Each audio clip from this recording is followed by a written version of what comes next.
এত সুন্দর করে আমরা বানাইছেন আল্লাহ, যার মাঝে কোনো খুঁত রাখছে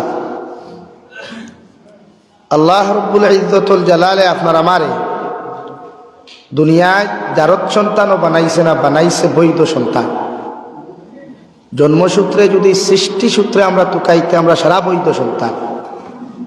আল্লাহ হযরতে আদম আর হাওয়ার মিলন আর মহব্বতের মাধ্যমে আমরা এই জমিনও ফাটাইয়া দিছেন। দূরে হোক সুবহানাল্লাহ।